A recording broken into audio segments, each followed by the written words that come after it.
ఈ varicose veins కి gender difference ఏమైనా ఉంటుందా? పర్టికులర్ జెండర్ లో ఎక్కువగా చూస్తూ ఉంటాం అనే ఛాన్సెస్ ఏమైనా ఉన్నాయా? అవునమ్మా.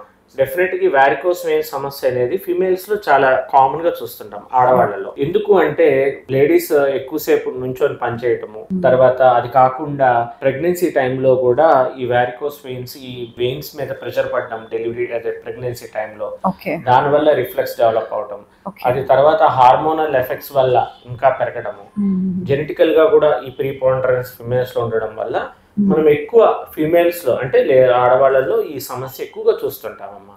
ఓకే. సో ప్రెగ్నెన్సీ టైంలో లేడీస్ కి డిఫరెంట్ సింప్టమ్స్ కనిపిస్తూ ఉంటాయి. At the same time different problems కూడా వాళ్ళు ఫేస్ చేస్తూ ఉంటారు. బట్ ప్రెగ్నెన్సీ అయిపోయిన కొన్ని రోజుల తర్వాత రికవర్ అవుతారు దాని నుంచి. బట్ ఈ వారికోస్ వెయిన్స్ కూడా అలా రికవర్ అయ్యే ఛాన్సెస్ ఉన్నాయా? లేదు ఖచ్చితంగా ట్రీట్మెంట్ తీసుకోవాలా? కొంతమందిలో కాళ్ళు తీవ్రంగా వాసిపోవటం ప్రెగ్నెన్సీ టైంలో ఇవన్నీ జరుగుతుంటాయమ్మా. సో దీనికి వాళ్ళు ముందుగానే గుర్తించి ఒక వీనస్ డాప్లర్ చేసుకొని తీవ్రతను చూసుకోవాలి. తీవ్రంగా ఉన్న వాళ్ళలో ట్రీట్మెంట్స్ చేసుకోవాలి. లేని వాళ్ళలో బేసిక్ స్టాకింగ్స్ కొన్ని మందులు ఉంటాయి, అవి వాడుకుంటే సరిపోతుంది. సో కంపల్సరీగా కొంతమందిలో ప్రెగ్నెన్సీ తర్వాత కూడా ఈ సమస్య ఉన్నట్టయితే మాత్రం ట్రీట్మెంట్ తప్పనిసరిగా తీసుకోవాలి. కొంతమందిలో ప్రెగ్నెన్సీతో పాటు ఈ డిసీజ్ కూడా తగ్గిపోవటం జరుగుతుంది. కానీ కంపల్సరీగా ఒక వాస్కులర్ సర్జన్ దగ్గరికి వచ్చి వీళ్ళు చూపించుకున్నట్టయితే ఆ డిసీజ్ తగ్గిందా లేకపోతే ఇంకా పెరుగుతుందా అనేది ఒక అవగాహన వస్తుంది.